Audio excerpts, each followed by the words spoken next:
Winnipeg Hockey Talk would like to welcome you to its live version of Random Thoughts on the Winnipeg Jets with host Harley and WinnipegHockeyTalk.com's owner and writer, Mitch Casper.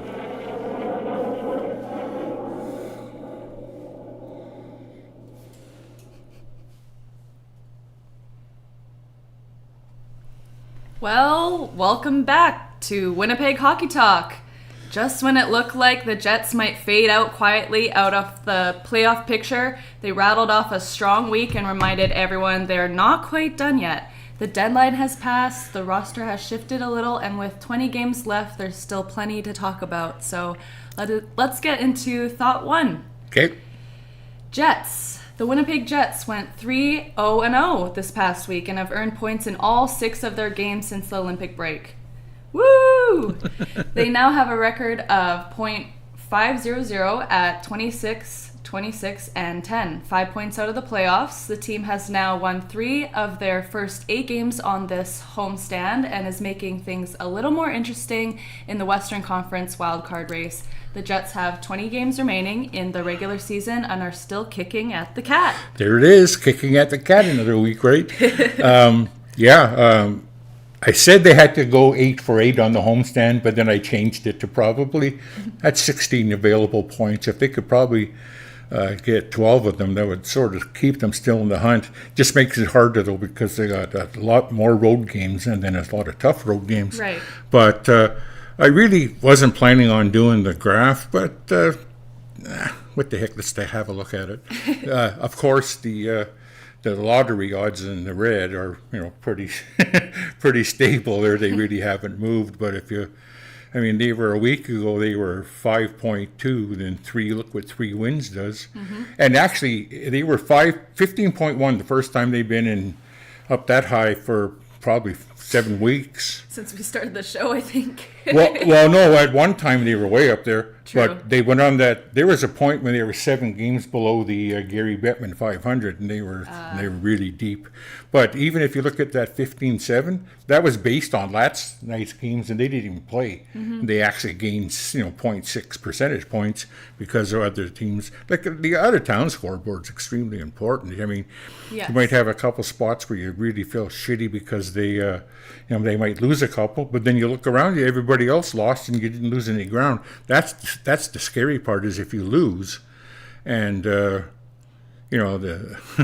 other teams win and they start passing all that hard work. It's hard to, that's why it's so hard to catch up, because you're always scraping trying to get to that top spot. But it's still tough because there's still teams between them and the last wild card team, so they got to catch the wild card teams plus the teams that are in front of them. So it's extremely difficult, and especially, like we always say all the time at this time of year, those at the end of the year, those 3-point games come into play, and they're killers. But so I'm going to see we're still kicking at the cat, so we'll move on. Yeah, that was a nice. That's the first perfect week we had in a while. I know. I was going to say it's nice to hear that.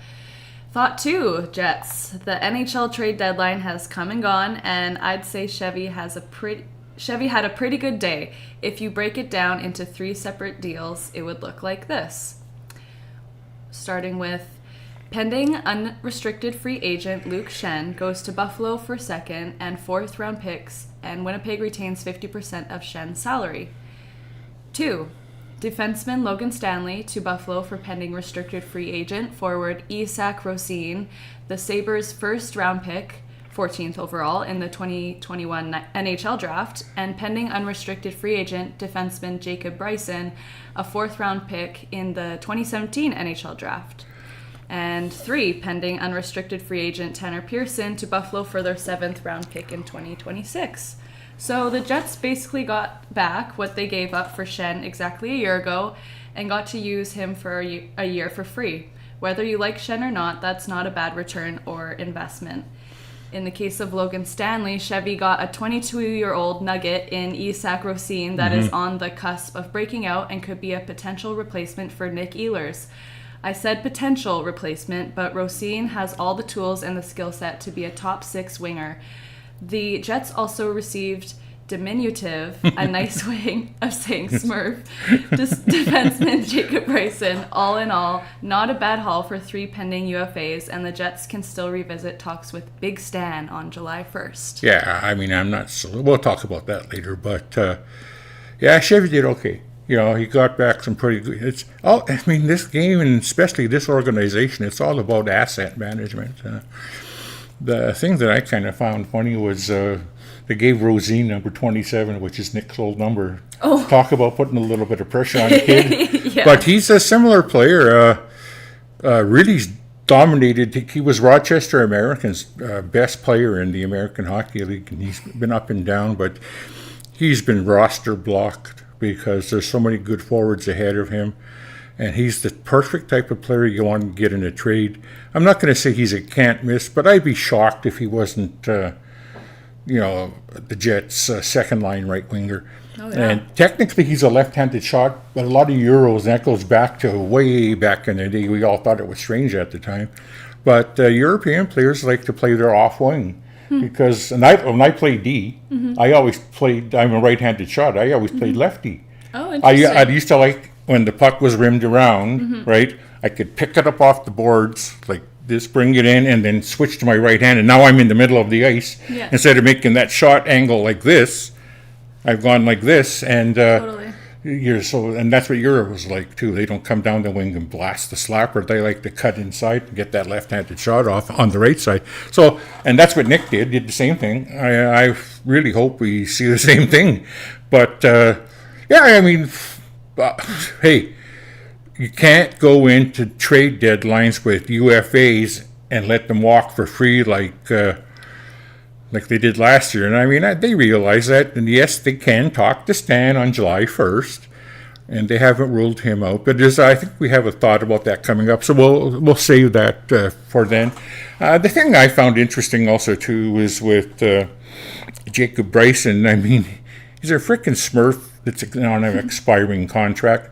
So they probably he's probably in the mix in that trade just for salary and things like that, because the Jets did have to, they retained 50% of Luke's Shen's salary. I mean, it was only 2-something million, and half of that is 1-point-something million. But when teams like Buffalo are making all those trades on the deadline, $1.5 million can make a difference. So yeah, it was no big deal for the Jets to eat that. It's only for 20 games. It's peanuts in their grand scheme of things. When you're looking at an $84 million payroll and you're eating $700,000, big whoop.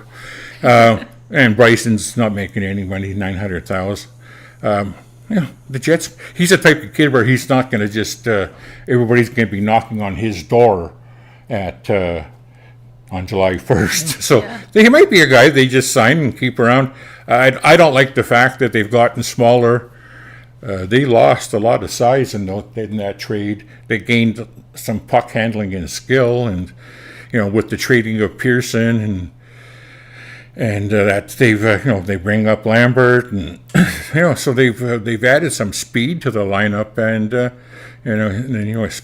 especially with Rosie, so they've added some speed to the lineup, and just in a couple of these games last week, it was evident that they weren't as slow. Now, are they going to be able to grind in the playoffs? Oh boy, I'm not so sure, but we're not there, and we're giving these young guys a chance to play. They can always add size later. Like, how many times have you heard me say this? Too many shrubs and not enough trees. You got to have a mix of both, right? And scenes outside. I guess you got to count Sandberg as a tree. He's 6'3" or 6'4". That's pretty good. But all the rest of our guys are shrubs. Josh is a shrub. Pion's a shrub. DeMello's a shrub. Bryson's a shrub. Who else? We got their Hanel as a shrub. They look pretty from the outside of the house, but they ain't going to block nothing. So, whatever. I'm just joking, trying to be funny, I am. They're back in the hunt. They made a trade. See, and this is always what I say every single year. You can make a hockey trade, and that doesn't mean you're packing it in and you're going for the first-round pick. Sometimes teams make these trades, and they end up being a better hockey team. And I think right now the Jets are. Nice thing, they're on the 8-game homestand. It's always easier to play at home. They can run and gun. We'll see we'll see how it shapes up when they go on the road into a couple tough buildings. That's where we might see or miss a guy like Shen and Stanley. And once again, I'm going to address that later because I just, I could do a whole article and a whole show on my pet peeves about what people think of hockey players out there and it's not right, and it's not fair, but we'll get into that later. So, carry on, McDuff. No, I got a new one instead of Bup. Carry on, McBup. Here you go. They haven't heard the list yet. No. You guys want to hear the list just for shits and giggles? I think one time I mentioned that you'll hear me be called Bup, and that there's a little history behind that. Yeah, well, I'm an idiot. First of all, we all know that, right? So let's just get that out of the way. Oh, by the way, I have to. This hurts a little. I was, unbeknownst to me, I made a faux pas last week. Well, I make lots, but this one here kind of bothered me because I was told that, hey, Mitch, you're not a Gen X. You're a baby boomer. Oh.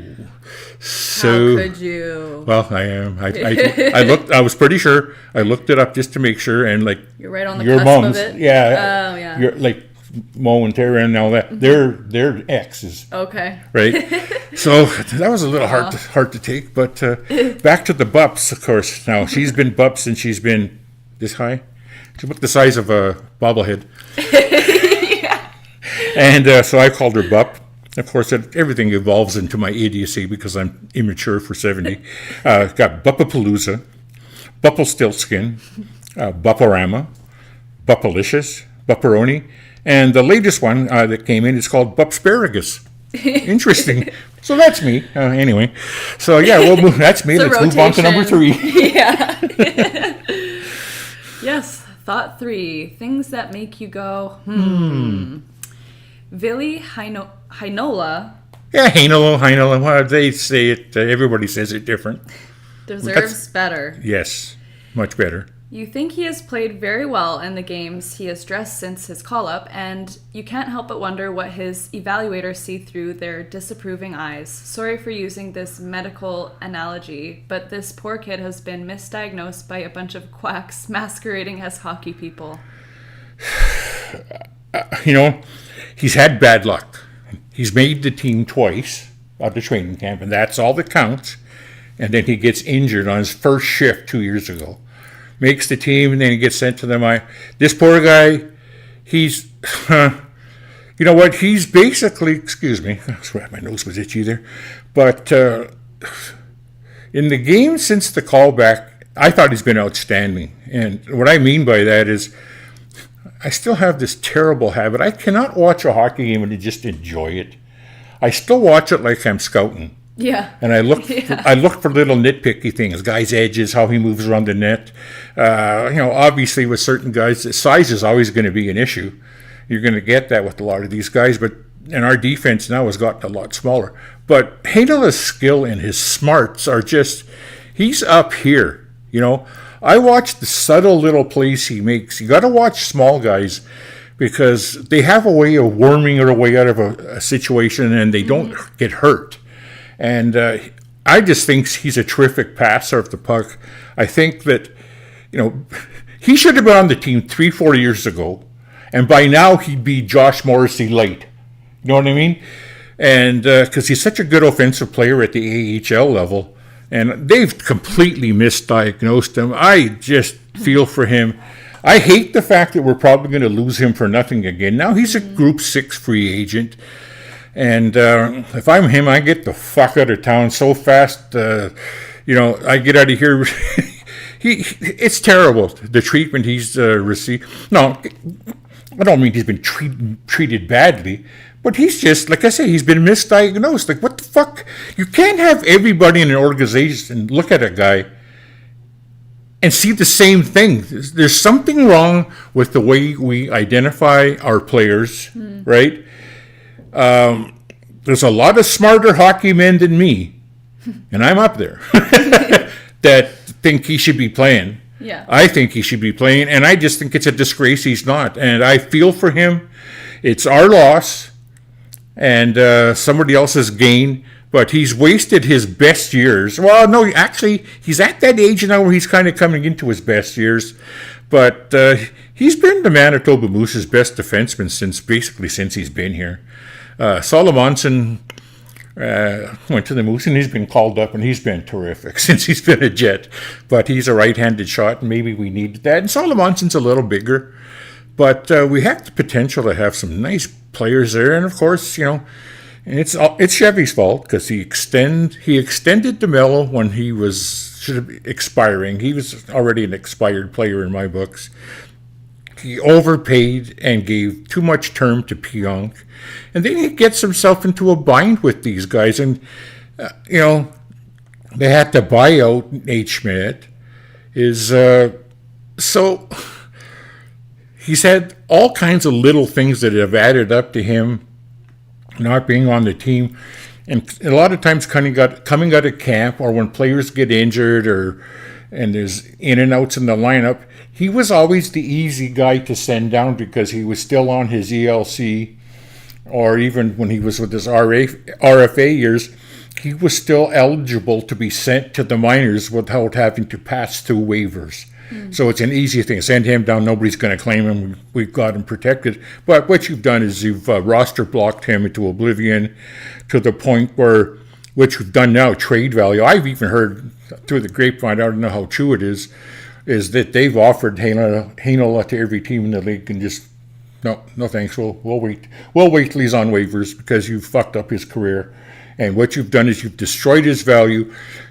The trouble with this organization is, and Sparky asked a question that I'm going to address at the end of the show, but part of the thing with this organization is that we let our prospects ripen on the vine too much, and then they spoil in the organization and become worthless. Other teams, it's like fish or cut bait, right? Oh, there's an adage. But fish or cut bait. You make that decision with you make a decision with excuse me, at least within the first 4 years of a player's contract, do you envision him being on our team? And if you don't, do the kid a favor and do yourself a favor while he still has some value and trade him. Yeah. So I'm pissed off. As you can tell, I'm a little concerned. I'm a guy that evaluated hockey players for 15 years also. And the guys I evaluated were a lot tougher to evaluate than these guys because I'm looking at 14 and 15-year-olds that are in the middle of growth spurts, that are still awkward and haven't skated. And I got to project them when they're 18 or 19 on a WHL team. Well, these guys, pro scouts and, the staff on a pro hockey team, they basically, I'm not going to say they get them ready-made, but they get them just before they come in, and then they finish off their strength and whatever little bit of growing they got. But basically, it's for them. It's what you see is what you get. And if you can't fucking figure it out, I'm going to tell you right now, enough nepotism and crap in hockey, and start hiring guys that know what the fuck they're doing. Because I'll tell you right now, if every person in the Winnipeg Jet organization thinks that Heinola can't play, then every fucking one of them should be turfed and fired, because it just means you've hired a bunch of yes men and a bunch of idiots and a bunch of guys that have no fucking backbone to fight for the kid. If I was a fucking scout on that team or part of a pro staff, I would be fighting for him to play, and I'd be going every night. I'd be talking to Chevy or the coaches. Why you trying to tell me this kid can't play?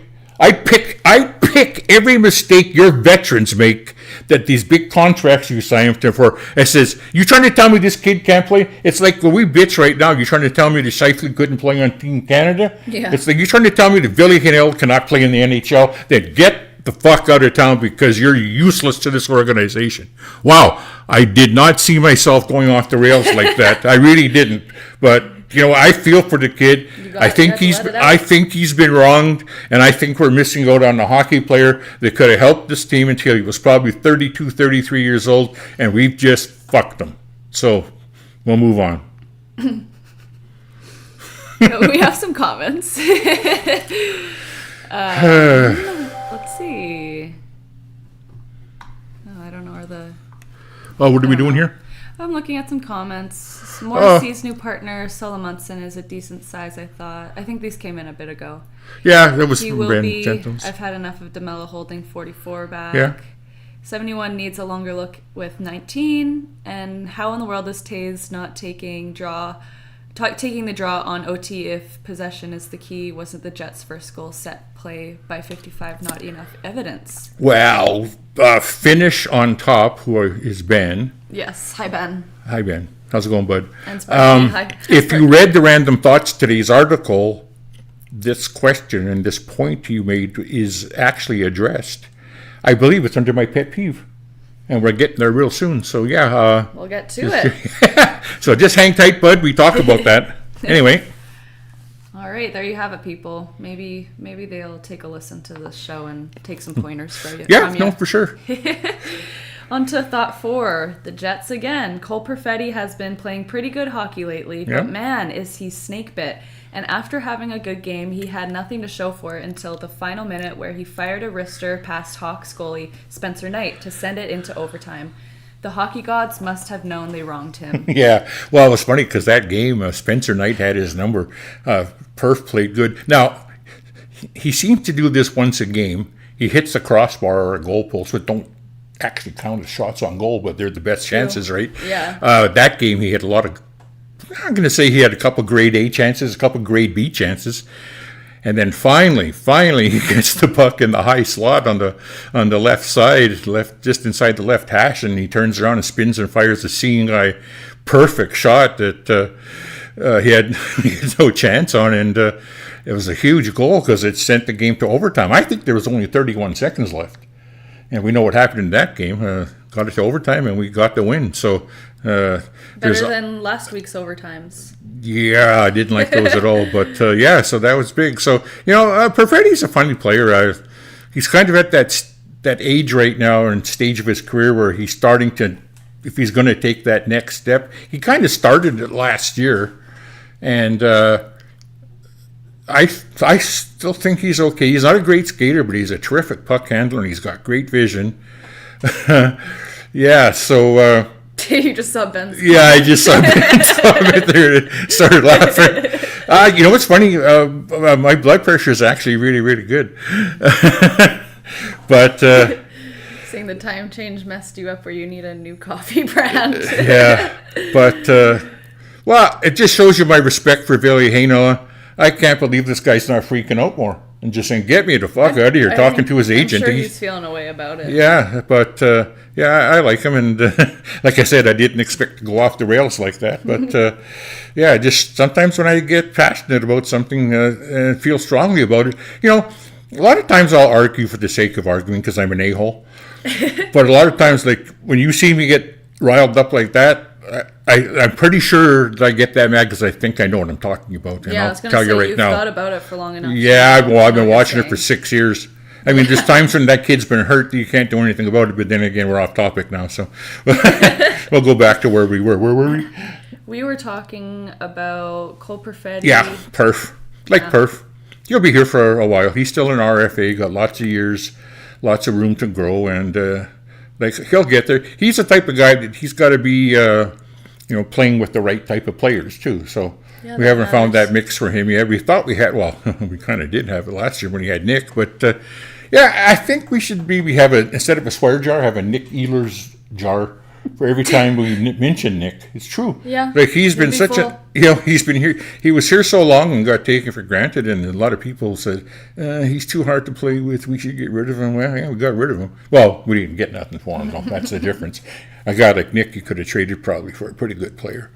But Perfetti's I still think he's a nice player. I think he's a smart player. I like stuff he does, and he's a forward, a young forward. It's not a great skater. No, and when I say that, he's just not fast. The Jets have so many guys that can peel up and down the ice and leave a smoke trail behind them, and that ain't Perf. But he's a pretty solid hockey player, and like the thing for him is like he's still on an upward trajectory. He's only going to get better. So. Hang tight, people. He'll get there. On to thought 5, your pet peeve. Yeah, here we go, Ben. When the Jets need a big face-off in the offensive zone late in a period, Scott Arniel calls on Jonathan Taves, but to start overtime he uses Adam Lowry, who never wins that draw. Why? Yeah. When possession is key. I wish they had a flashcard that just said WTF. It saved me from swearing. But really, if you're relying on Taves for the big draws, I mean, we've done it a few times. It's so cool. And both times he's won the draw to Scheif. Scheif just whips around the corner and zing, it's in the net. And they don't get Lowry to do it. I don't think Lowry has won a face-off since the middle of last year. He's always been our best guy, always over 50%, but Jesus, he loses every draw in overtime. He loses every single draw when we're killing a penalty. It's getting tough. So, like, come on, Arneil. Like, once again, and I blame this on the other coaches. If I'm behind the bench, one of those guys, and I just say, Scotty, I don't care what side this face-off is on, but and they're both left-handed, so it doesn't really matter. I says, but Blaus hasn't won a face-off this month. JT's wins almost, well, he's 63%. He still wins every one. He's won some big ones. Why are you starting him in overtime? Are you trying to make the fan base hate you? Because it's working. Come on, man. And I just think that's the problem with, I know, I've coached hockey. I've been behind the bench. I've been an assistant. I've been a co-coach. I've been a head coach. I've been all of them. I can tell you something right now. I always got input from my assistants, and I always gave input whether the head coach wanted it or not. And more often than not, they did, because you know what it's like when you're behind the bench. You get so caught up in the game, and the game goes so fast. And you know what's funny? Here's another one of my little anecdotes that make this podcast go too long and people go, "Geez, shut up." Once again, I'm one of those guys in the stands, you know, the armchair quarterback, the guy that coaches in the car on the way home. And everything looks not easy, but it looks like, you know, oh, I would have done this and I would have done that. I'm going to tell you something right now. My first game behind the bench, I was an assistant coach, and the game was so fast I couldn't keep up. All I had to do was get the next set of defensemen out, and I'm watching the guys play. I'm watching the game and watching to see what's going on. I'm watching them to see when they're coming to the bench and ready to go. And it's extremely fast. You don't have time to think. And even when I was experienced, after 5-6 years of coaching, and when I coached, was a head coach, the game's still fast in front of you. You know, even at AA level, I never coached AAA. The closest I coached at AAA would probably have been AA Pee Wee, because AA Pee Wee at that time when I coached was the top Pee Wee. So those kids were all AAA players, right? So, yeah, it's fast. Trust me, these kids are fast. I can only imagine what it's like doing a pro game, you know.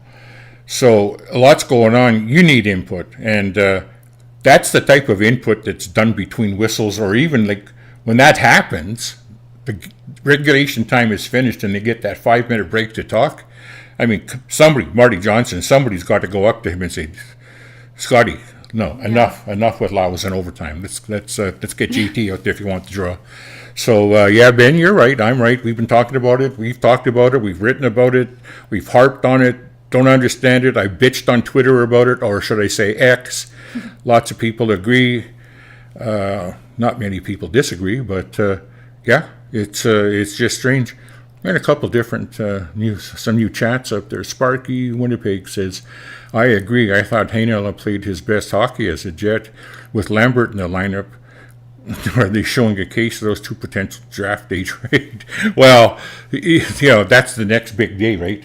Is the day they do the first round of the NHL. You see a lot of trades, and yeah, I mean, I don't think there's any way that Hainel is going to re-sign. So I'm trading him. I'm going to do the kid a favor and get him out of here.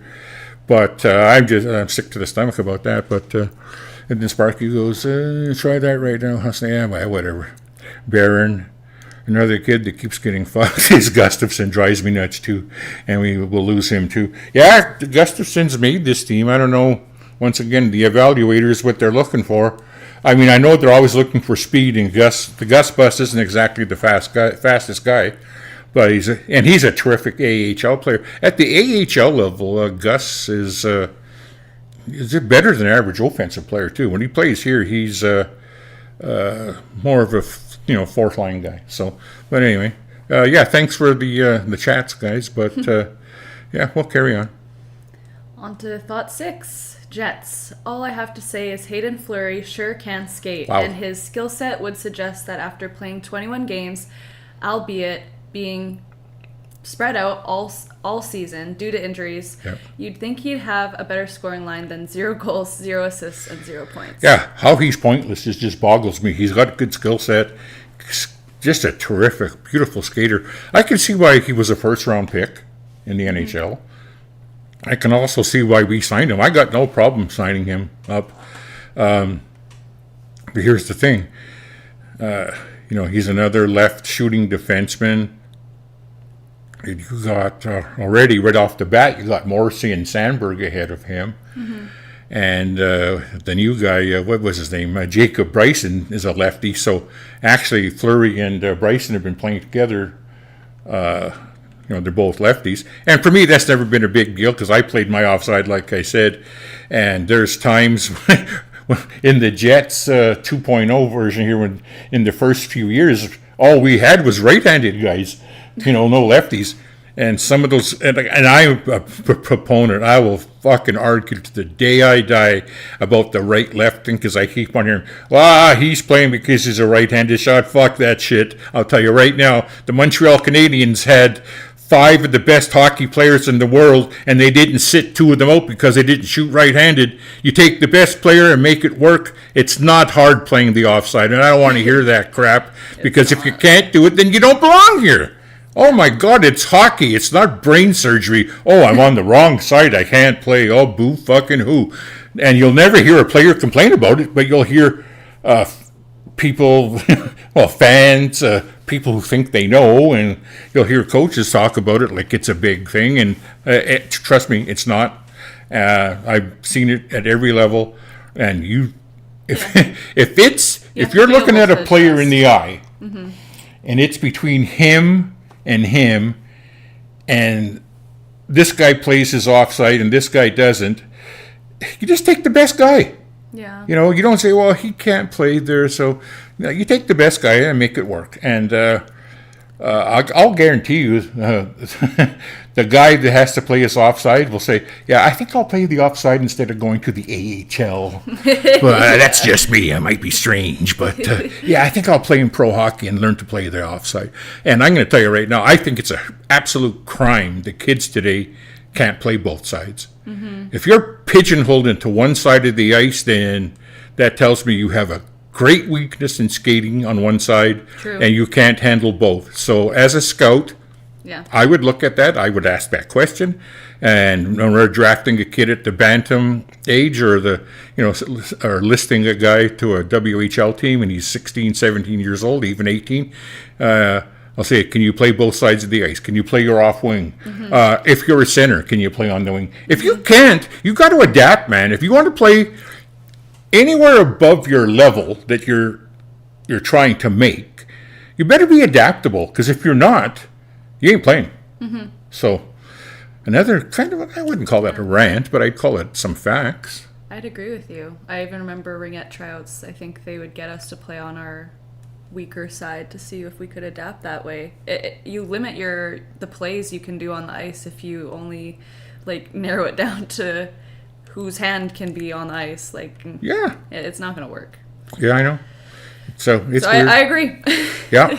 Well, imagine that. Okay, let's move her on. Thought 6. Oh, no, that's what we just did. Thought 7. Jets. Connor Hellebuck was absolutely terrific last week and gave his team the Vezina style goaltending. That Vezina sounds like it's a cold cream. Something. Style goaltending they're used to seeing, and his duel with Lightning goaltender Andrei Vasilevsky on Thursday night was something to see until Helly's teammates solved the big Russian keeper and won it 4-1. That was a goaltending duel. They were both outdoing each other. Yeah. And then we made a couple nice plays against Vass, and we got him. But I was surprised. I shouldn't be surprised. He made some big saves in that Chicago game. He made big saves in the Tampa game, and he made big saves. Who we just beat? Vancouver? Everybody's, they should have beat Vancouver. Hey, Vancouver still got guys that can play, and he had to make some saves. But that's today's NHL. You don't see teams completely shut you down where you get even no chances. Yeah. The way the style of hockey is, a lot of times they trade chances. And this was the first time I can say for a whole week stretch that I thought Connor Hellebuck was his old self. We didn't rely on him too much. We relied on him like we normally do. He's part of the team. There's nothing wrong with your goaltender playing well. He was real good. He made some big saves, some timely saves. Even in the overtime game just the other night on Thursday against Vancouver, he made a really big save on Pedersen, and then the puck went up the ice, and Josh scored it to win it for us. But you need, hey, if you can get Vezina-type goaltending, you're going to be in good shape. And the Jets, I'm not going to say they won 3 games because of Harley, but Harley contributed. He did his contributions. Mm-hmm. Full value for it. He looked like himself. He looks like he's really dialed in, and nothing but, like I said 2 weeks ago, this can be nothing but good for the Jets. True. So it's kind of looks like it is. Awesome. Yeah. Thought 8. We have a question for Scott Arneal. Dipstick, yeah. When you get to overtime, do you forget that you can use Gabe Vilardi, one of your best forwards? When was the last time Gabe has taken a shift in overtime? Maybe last year? We played 6 or 7, maybe up as many as 10 overtime games. Haven't seen him. This reminds me of Nick Ehlers in his first 4 years. You wonder why he left? Most skilled player you got in your team, Nick Ehlers. Open ice, a magician at zone entry, and we never seen him in overtime. And a lot of that was Paul Maurice. It was also Bones, and it's also Arneal. I don't understand what kind of coaches we have. I mean, you put Adam Lowry on the ice before you put Gabe. Gabe is such a good player. Yeah. He's got such great hands. He's a better than average skater, but yet he doesn't play. Now, does it? Maybe he doesn't want to. Maybe he can't handle the anxiety. I doubt it. I would. Arneal, it too. Yeah, shake your head. Give your fucking head a shake and start using Gabe. My God, what's wrong with you? That's enough. Well, I'm sure I've had it happen to show it. Wow. Got a lot to say. You'd almost think they lost 6 in a row. Yeah. I wasn't this mad when we were back when Helly was injured and we were losing every night. Yeah. Thought 9. Mm-hmm. Maybe the Logan Stanley era isn't officially over. We have a tweet from Winnipeg Murat on X. He says... There it is. Chevy said he told Logan Stanley that Winnipeg's door isn't closed to him moving forward. When we talked, I told him that I certainly hadn't closed any doors and hoped that he hadn't as well. Stanley is set to become a UFA this summer. Yeah. So Murat Atesh is the local writer here for The Athletic. Oh, cool. He covers the Jets, and of course, so he'd be close to the team. And I remember him saying that they haven't closed the door. I think it's a long shot. I mean, just like I was just saying about Hayden Fleury a couple of seconds ago. Mm-hmm. Stan's the left D. He's not going to supplant. That's a pretty good wording. Supplant. Yeah. He's not going to supplant Josh you Morrissey. Use some good big words on here. Or Sandberg off the top 2 spots. So you want to pay him. He's probably going to get himself a nice little contract. I have no idea where it's going to fall. That's the beautiful thing about free agency for a player. There's always somebody out there that's willing to overpay. Is he kind of like a $5 million guy for 4 years, or 4x4 for $16 million? I don't think he's less. Would he have taken a little bit less to stay here? He might have. But they did talk and nothing happened. So he says, I don't blame him. He's having, for him, his best year ever. He's kind of reached some of his potential. And he says, we're going to see if I can get myself paid. He says, Big Stan got to get paid. Yeah. So, if they figure they need size and toughness back there, and they do, trust me. Like I said, people can say whatever they want about these big guys, but you can't teach 6'7", and you can't teach a giant reach. Yeah. But it's still going to be it's still a long shot that you're going to see him signed. I'm sure they'll chat. Who knows? Let's say he has a really good end of the season with Buffalo. They might have him locked up before July 1st anyway. But I think Stan's agent probably figures that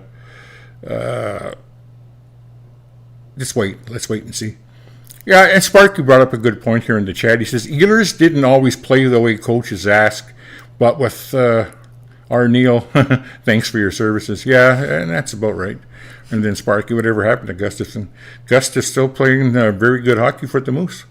No surprise there. Okay. Thought 10. I'm going to be like the soup Nazi here. Next! Seinfeldism, fans. Seinfeld. No soup for you. Is that Seinfeld? Yeah. That's the hymn. No soup for you. Thought 10. Jets. From the put that in your pipe and smoke it file. Oh boy. Here we go. Here we go is right. Sometimes I wish the analytics guy would just... Shut the fuck up. Player on-ice metrics are important, but very misleading at times. It's hard to quantify size and toughness into analytics, and players like Luke Schenn and Logan Stanley often get chastised for poor metrics. How do you measure size, reach, and toughness in today's game? If you don't think it's important, you've missed the plot, and you don't know as much about hockey as you think you do. That's true, yeah. Players like Schenn and Stanley rarely play behind the top lines, so their Corsi numbers would suffer, especially on this Jets team that isn't a high-volume shooting team, and the second, third, and fourth lines don't score a lot. You need all types of players to... Oh, goodness.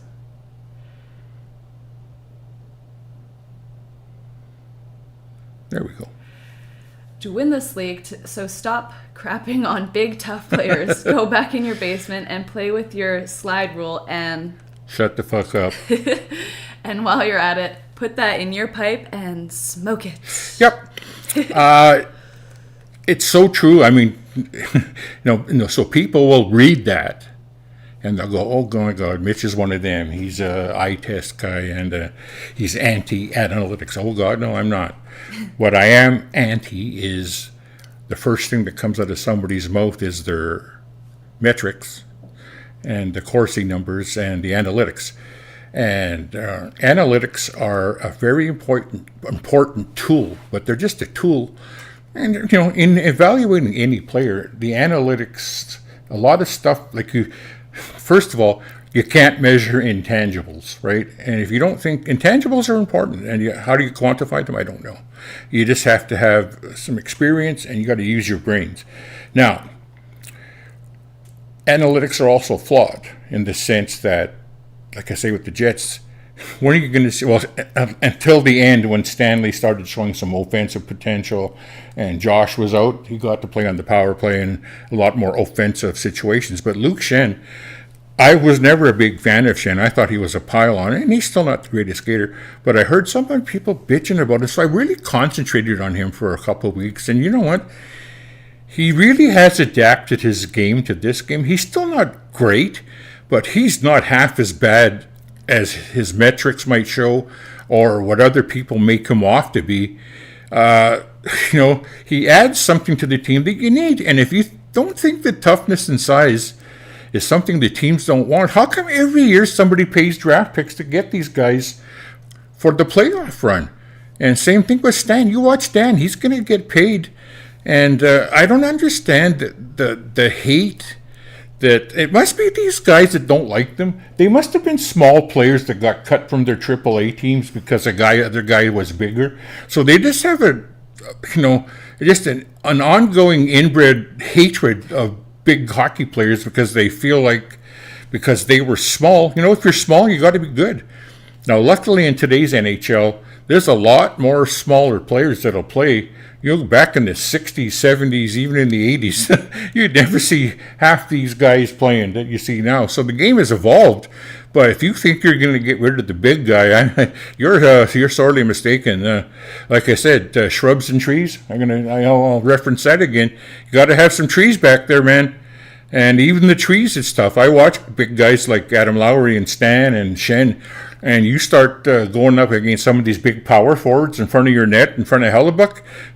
Good luck. What do you think these little Smurfs are going to do? They get eaten up. So, just stop the hate. And stop being such dicks about it. There's more to evaluating a player than his metrics. And especially, this is the part that gets me. You got teams now that are doing the metrics on the junior players getting drafted.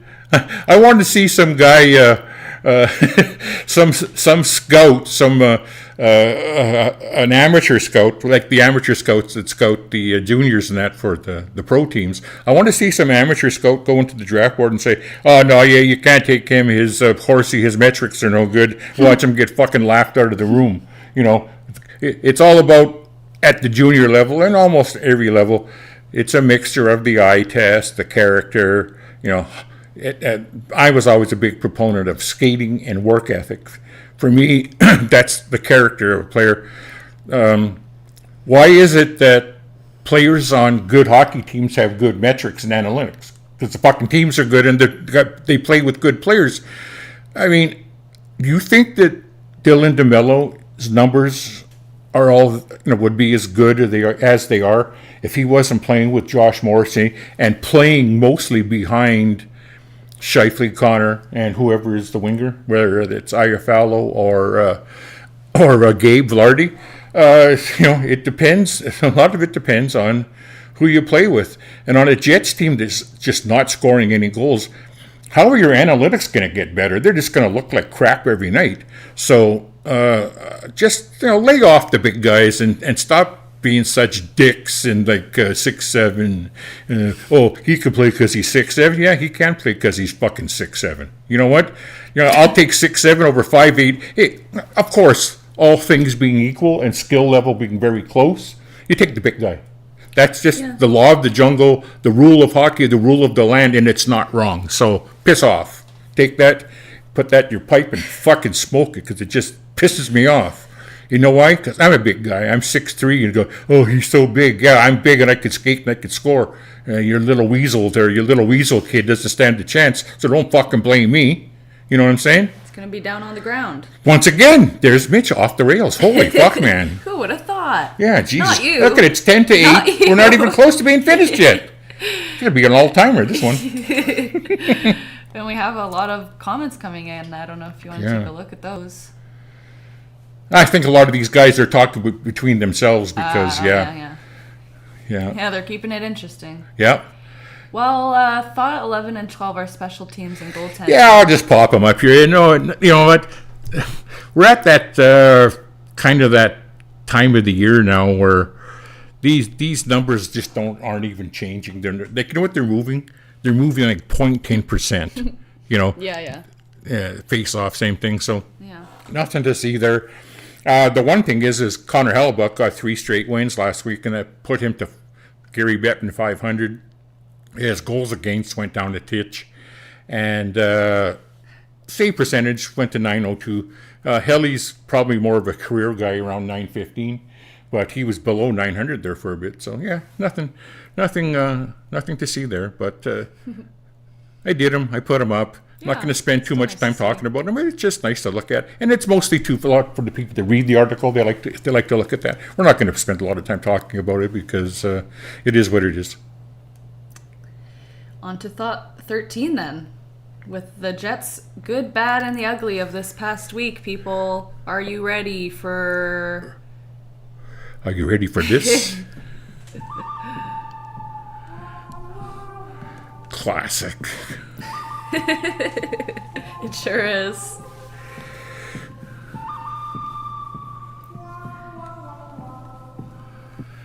All right. As always, let's start with the good. Yep. Mark Scheifele was terrific in the Jets' 3 wins last week with 3 goals and 5 assists for 8 points and continues to drive the offense for his team. What a player. What a player. And I wrote that this, a couple of days ago. Oh, I wrote it right after the last game. Saturday. Yeah. And this happened this afternoon. I had to do a quick update on the site. And, Right. What happened? Mitch's favorite player. Jets forward Mark Scheifele named NHL's first star of the week. That's pretty cool. Some pretty good players in this league. And once again, he's Being up there, but he's recognized. not good enough to make the Olympic team. And I guess I'll be harping on that until Next whenever. Olympics. Yeah, well, yeah. And he'll probably just about be old enough where he'll just get nipped out again because he might be just a little slower or whatever. But, yeah, he had a great week, 8 points in 3 games, and he just drives the offense, and he just looks so confident playing, and he's still one of the better passers of the puck. I just love Scheif. He's my guy. He's been my guy since and the thing I like about Scheif, what kind of made him my favorite to start, is he's the first original Winnipeg Jets 2.0. That's right. Because he was the first player that they drafted. They didn't even have jerseys then. They just had at the draft, they had the NHL logo because at that time they hadn't even decided what we were going to be called, and they announced it at the draft. That was so cool. But, Scheif, just keep it up. Anybody can play with Scheif. It's like he has eyes in the back of his head, and him and Kyle Connor just got this synergy, this simpatico. It's hard to explain. Maybe one of two things can happen next Olympics. Maybe Scheif can go play for the American team, and him and Casey can light it up. But that's a stupid thing to say. But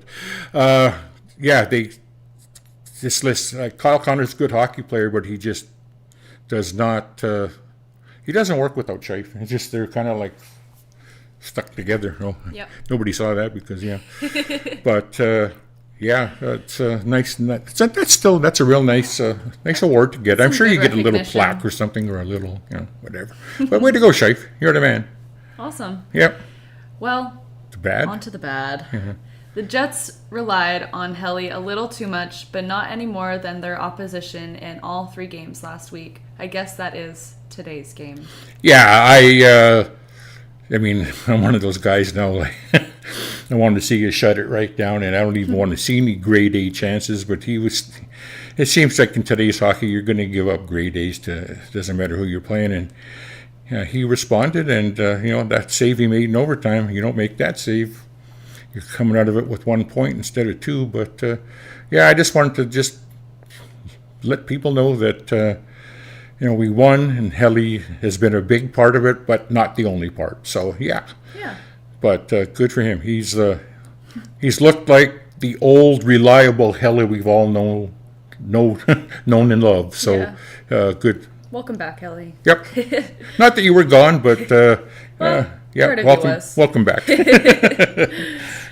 The ugly. You say there's no ugly this week unless we talk about some of Scott Arneal's lineup decisions. Yeah, team went to, I don't want to harp too much, although I've had some pretty good flip-outs today. I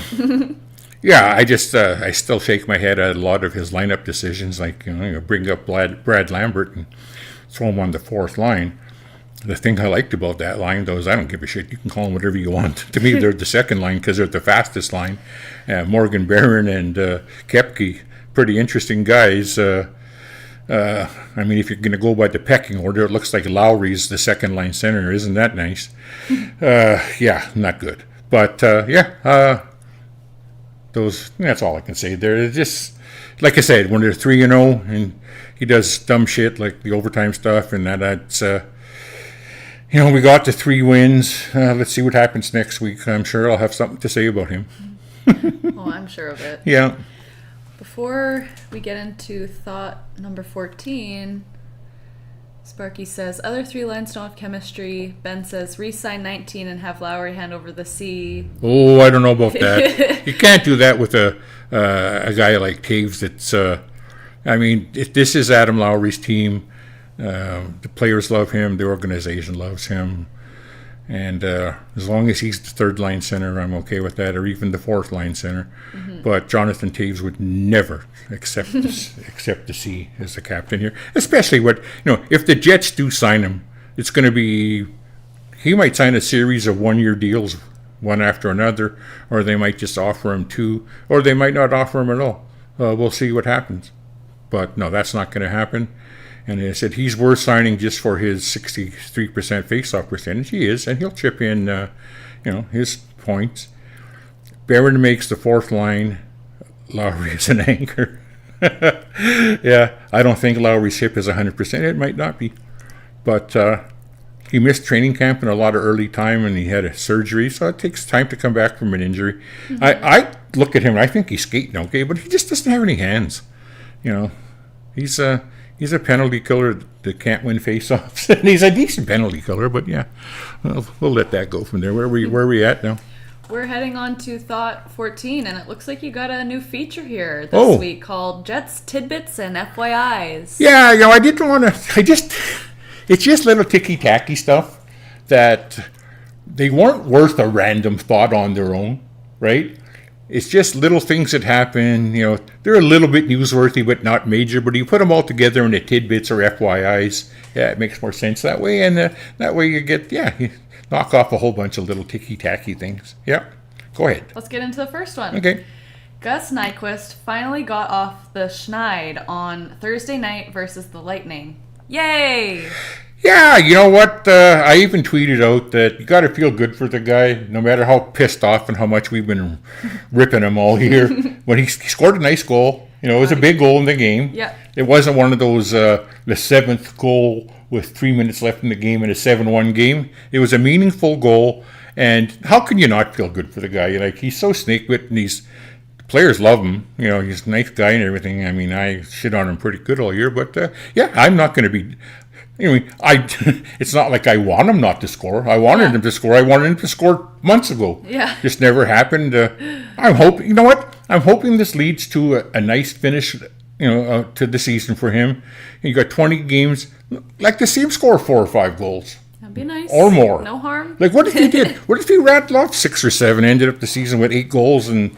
After the year, he said, I'd accept that because those 8 goals would be huge in 20 games with them fighting down the stretcher. So, yeah, good for him. Go Gus. Yeah. Josh Morrissey sets a new Jets/Thrashers/Winnipeg record for most points by a defenseman, passing his mentor, Dustin Byfuglien. Well, it was just a matter of time. And, Josh is barely...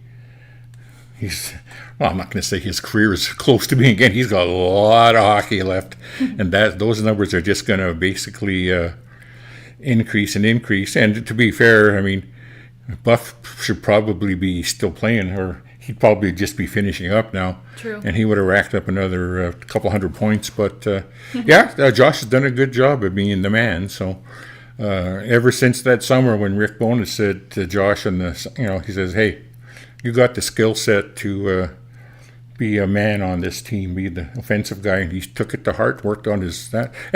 What I see right now doesn't surprise me in the least, because this is what I saw when I watched him in junior. This is exactly how he played in Prince Albert, and then when he got traded to Kelowna in the Memorial Cup, and they won the Memorial Cup that year, or they won the WHL anyway. I'm not sure if they won the Memorial Cup. Anyway, when they played in Brandon, saw a couple of those games, and Josh was just a stud.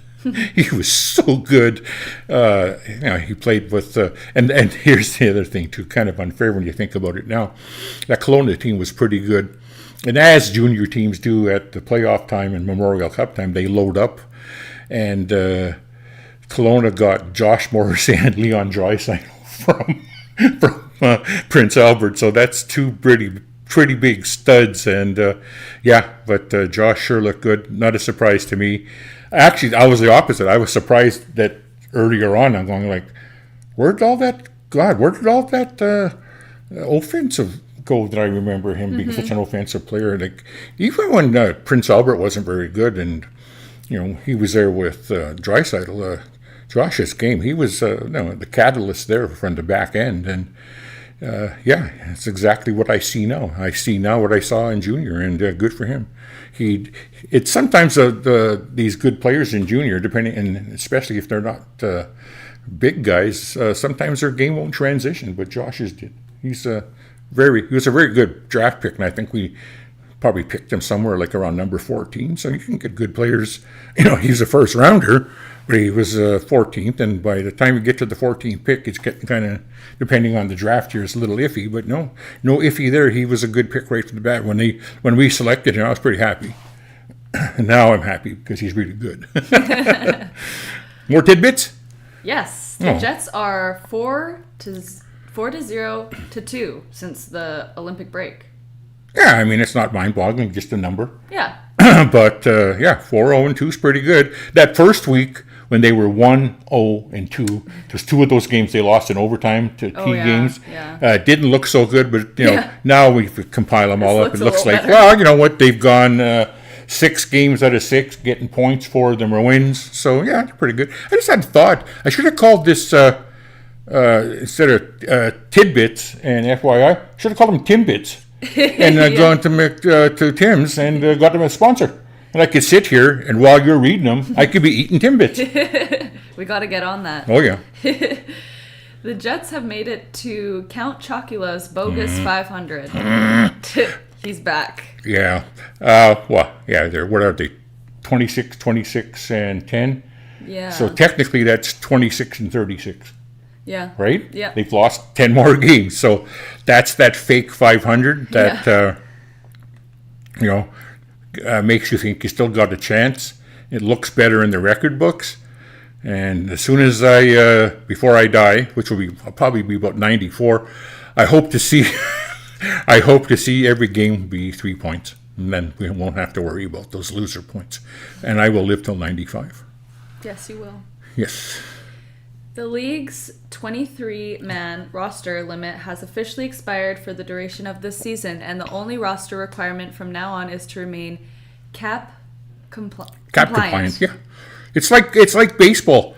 On September 1st, you can bring up your whole bloody farm team, and now you got 40 guys. Well, you got 40 guys on your roster instead of it's the same thing in hockey.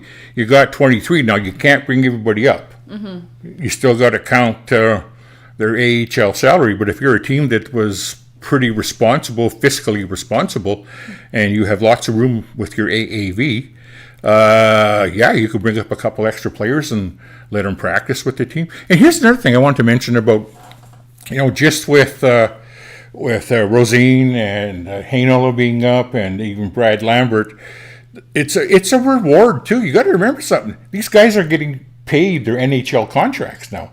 So for a quarter of a season, they're making some real money, not AHL money.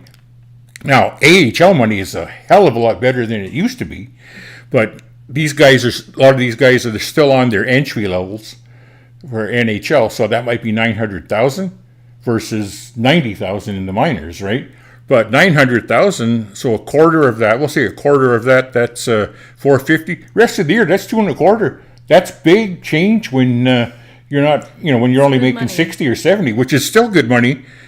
How many people in society make $80,000-$90,000 on their jobs? So even being an AHL hockey player is not bad, eh? So these guys, it's a bit of a reward for them.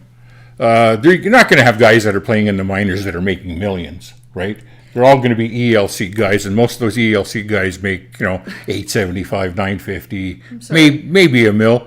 But that's a nice little nugget to get at the end of the year. Yeah. It's a little bump in pay. So it's a reward, in a sense. So, yeah, good for them.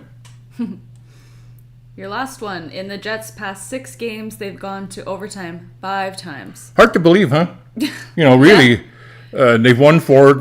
No, wait a second. What did we say? 5 out of 6? Yeah. The only game, this makes sense, right? This really makes sense.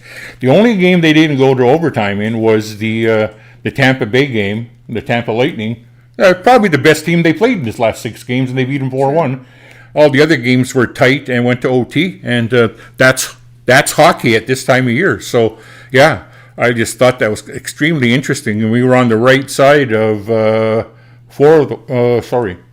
we were on the right side of those of 3 out of 5 of the overtime games. We won 3. So, yeah, well, like I said, we had points in all 6. So, yeah, so that's it for tidbits and FYIs. There's a couple FYIs in there for your information. Yeah. Okay. Yeah. Sparky says get some Moose up in place of 7 and 62. Get Well, rid of those Sparky, two. they did, for crying out loud. Who do you think they called Rosine up? I mean, Rosine's an AHL player. They called him up. And they called up Lambert. And who else did they call up? I don't know. Oh, FYI and BTW, by the way, listen to this, folks. My man, the guy you know I love, Thomas Milich, the other night.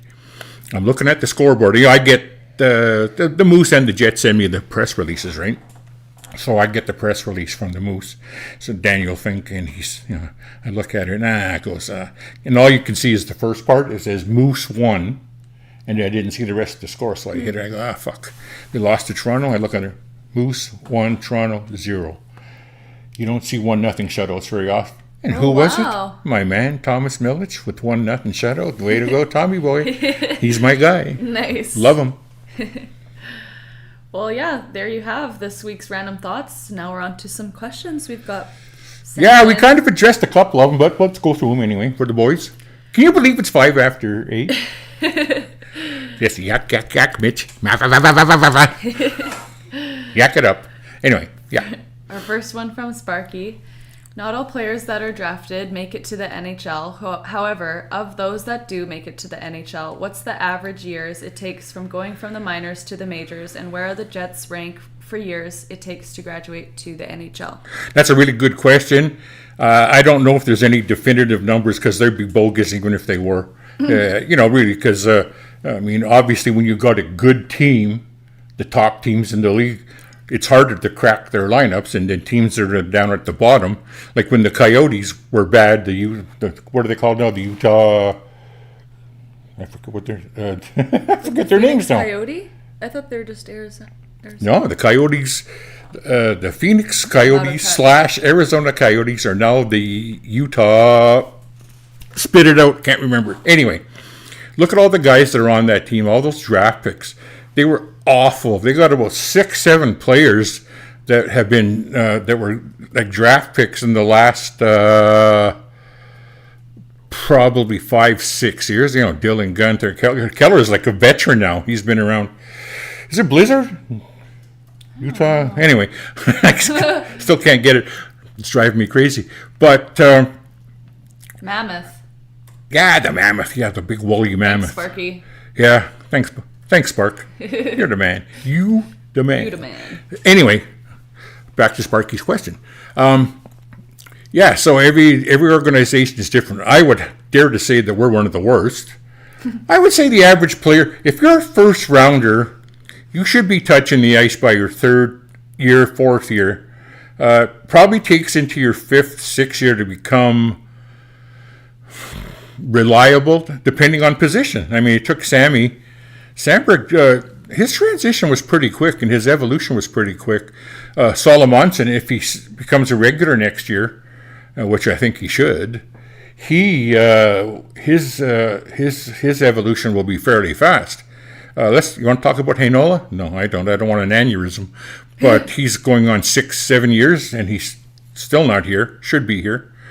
Who else was pretty quick? Josh's transition was fairly quick, but he wasn't great. He played with Trouba. They were pretty good. So You see that? Ben made me just laugh there. He's such a dick. I like to slap him one. But he's funny. It very well could be. Yeah, it could be. It's just like on what is it, Modern Family, when Phil Dunphy says, "Yeah, I'm the cool dad," and he goes, "WTF? Why the face?" Idiot. Eh?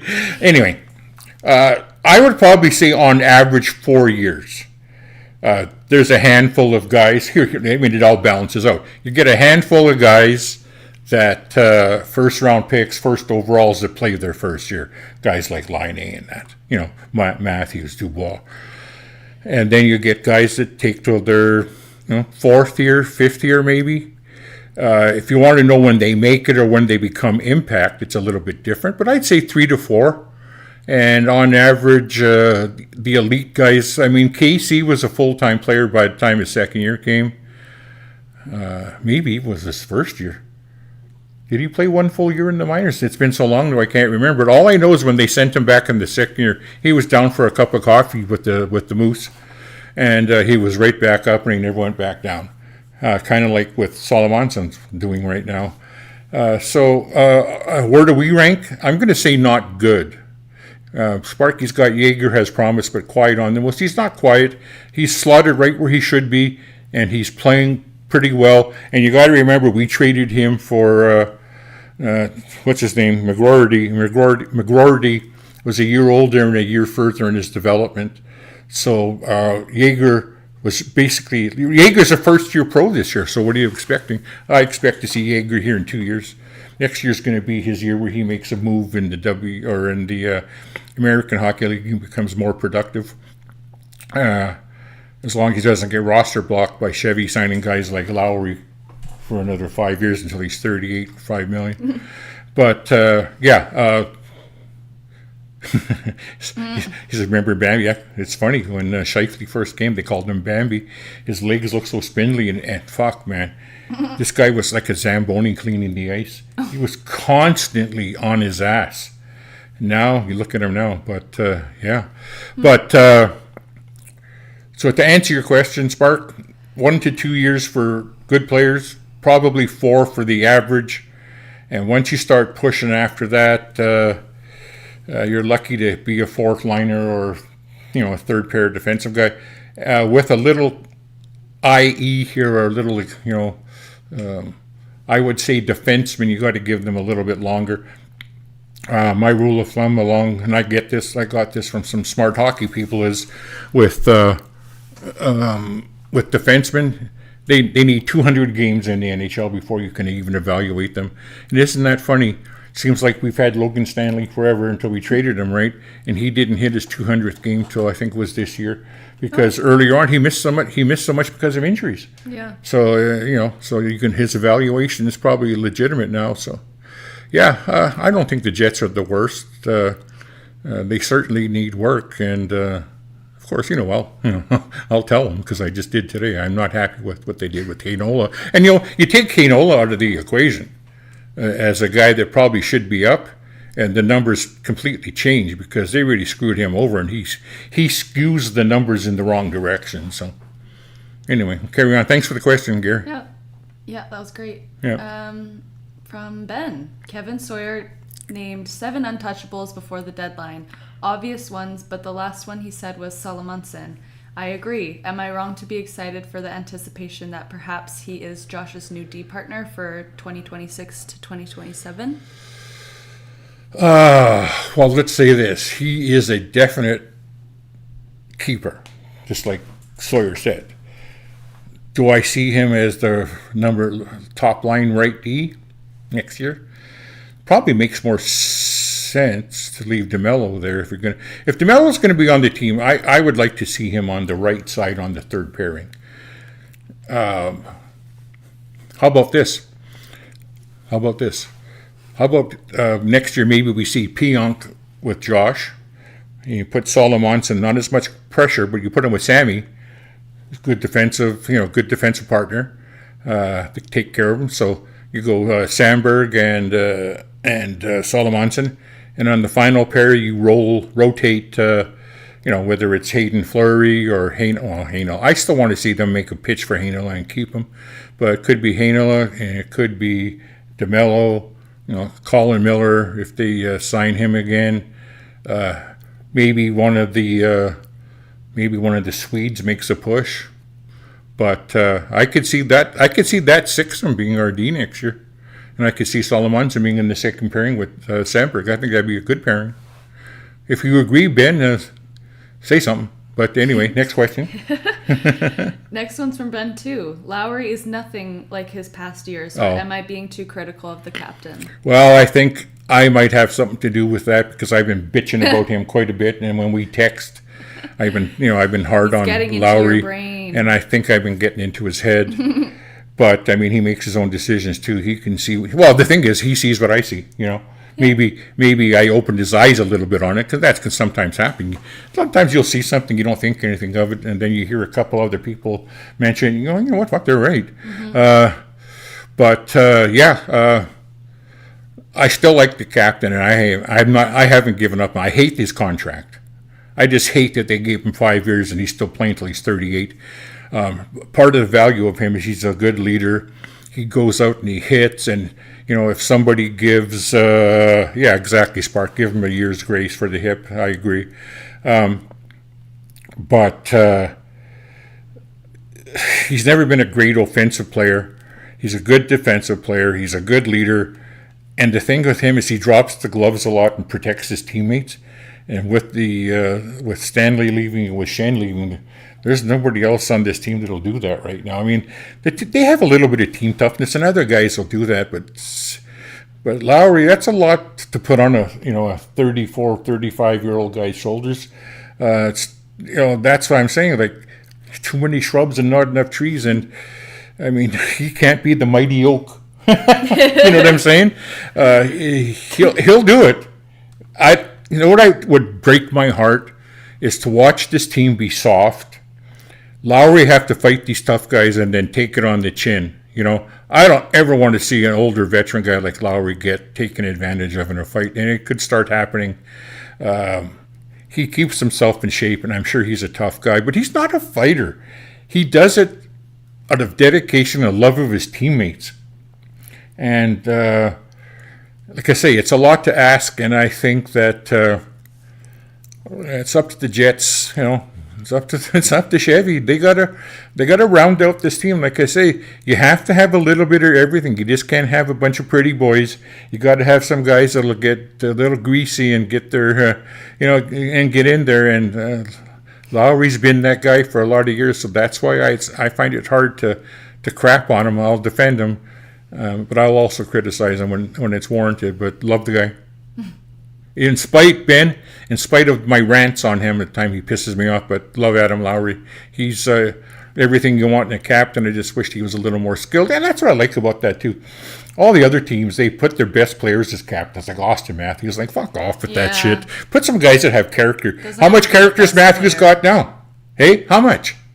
You look at guys like Claude Giroux. You look at guys like Lowry. Like McDavid, does he need to be the captain? No, doesn't need to be. It's not supposed to be your best player. It's supposed to be... It's not. Well, it's supposed to be a guy that is respected in the room, that has a voice in the room, and if he says something, they take it seriously. And when you get guys like Austin Matthews and that to get a little bit of pout on them, and they're in the room, and you got to be able to sit there in front of the media when things aren't going well. When things are going good, everybody's, kumbaya, fucking whoop-de-doo. Mm-hmm. It's, you measure the character of a player and a captain is when times are tough, and if they can get you through it, and that's why Lowry was made captain. And it's not like when we were kids, right? In your team, you vote on your captain. The captains are picked by the coaches and the GM. Our captains were picked by coaches. Oh yeah, see, there you go. Because they know they judge. When I was crowned captain. Yeah, well, of course you were. But see, you know what? I don't think you were a character pick. I think they picked you because you could score. Hey, I could do both. Yeah, were you a good leader? I never heard you in the room, so I can't. I don't know what to say. But were you kind of like lead by example more so, or rah in the room, or not? Lead by example. Yeah, and that's the best way. You know what? The best way. Ben Bauer. Well, Ben, don't hold your breath, but at some point in the next 20 games, we're going to see Tyler Bauer. I'm not sure that he could be an NHL defenseman. I am sure I'd love to have him as my number 7. And when we go into Minnesota and they want to fucking act like a bunch of jerks, he'll drop them with Foligno. There's some guys in this league that need a bit of a tune-up. And we need a little bit more than Bauer. I don't like our team I don't like the toughness of our team going into the future. But, back to Lowry, he's our last bastion of hope for that. And I just don't want to see him get... I'm 70 years old, like I said to you guys watching. I'm full of useless knowledge, but I watched a lot of guys over the years towards the end of their careers, a lot of the guys that were the tough players, and a lot of these guys just didn't retire, because back in those days, if you weren't good enough to play in the NHL, you were still good enough to probably play in the minors, And even though you're making less money, it's still better money than working 9 to 5, right? So Yep. these guys would go to the minors and they get the crap kicked out of them because every young gun on the block is going to challenge them every night. True. And it's sad to watch, warriors from the past get kind of like picked on. Not getting picked on, but they're getting challenged, and they're probably not up to it anymore. So it's tough to watch, and I don't want to see that happen to Lowry. That's all I'm saying. See, I really do like him, as you can tell. I mean, I don't want to see that. I don't want to see that for any player on my team. And just, no matter how much I bitch about a player, they may piss me off, but you know what? As long as they're wearing that jersey, I will defend them to my Have death. their back. Yep. Yep. Exactly. Well, the Jets made things a little more interesting this week, and sometimes that's all you can ask for at this point in the season. You're right. You have some some other thoughts before we close out? Well, you know what I'm going to do? I want to just check the schedule to see. yeah. I don't even know who we got this See week. what's coming. Yeah, I believe there it is, March schedule. I believe we have Anaheim tomorrow night. Oh, have you noticed anything on my calendar there? OTL? Yeah. Overtime loss, and then Scribbling them out? WWW. Oh, you're okay, I like that. Okay. Nice. So let's see if we can keep up with the W's on that sheet. Yeah. Okay, so nice. Tuesday we got Anaheim. Ooh, that'll be a toughie. They're in first place in the Pacific. Imagine that. Oh boy. Rangers, New York. Yeah, Thursday night we got the Rangers. Who knows how to figure them out? But oh geez, goody. We got the Avalanche on Saturday night. That should be good too. So could be a rough week. Next week's. Not a rough week. We still got another on Sunday. We play against St. Louis. So yeah, remember I was saying that we might. Games. Yeah, we might get 12. We need 12 to 16 points. This week could be tough. Maybe there might be a couple overtime games in there or a couple of wins, but. Sparky says he's going to one of them. Yeah, he said that, nice. The Colorado game. Have fun. But Very loud for us. yeah, I like when Sparky goes because he sends me pictures of the rink. Nice. But that schedule's tough. But you know what? They're really kind of dialed in right now. They're going at a good pace here. Yeah, so we'll see what happens. I hope I would like to see at least 2 wins. That'll keep us in the conversation. Mm-hmm. But it's going to be tough. That's a tough week, and that's basically you got St. Louis. Look at this. Oh, okay. So you go Tuesday night, Thursday night, Saturday afternoon. We do good in afternoon games, though. Okay. And we've played Colorado tough over the years, but boy, did they load up after the trade deadline. Holy fuck, they're going to be good. And we got St. Louis in the afternoon on Sunday, too. So that's going to be... Back-to-back? Yeah, back-to-back days. And I just wonder if St. Louis plays the day before, too. But, interesting. That's where we're at there. So, yeah. It's been a long show today. We're almost... Oh, my goodness. You know what? Grandma. We might have to get one of those, I always make that joke about Connor Hellebuck, his Helly shock collar. Might have to get one of those for me. It's like the shut up. Shut him up. But, enjoyable show. We had lots to cover. I mean, even that little tidbit thing, one thing, thought number 14, but there were six little talking points there. And then these guys had some good questions this week, too. You kept us busy in the chat. Thank you. Yeah. That's awesome. We always like to hear what you're saying. And yeah. Anyway. So we'll see how this week plays out. Yeah. Nothing we can... Hey, we can't control nothing. We just got to go there, see what's going to happen.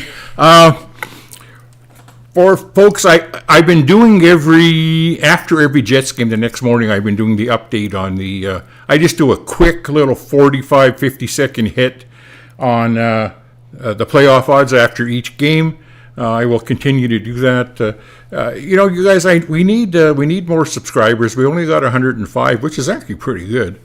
And we had one of our first little videos reach over 1,000 views, which is pretty good too. That's our first one ever.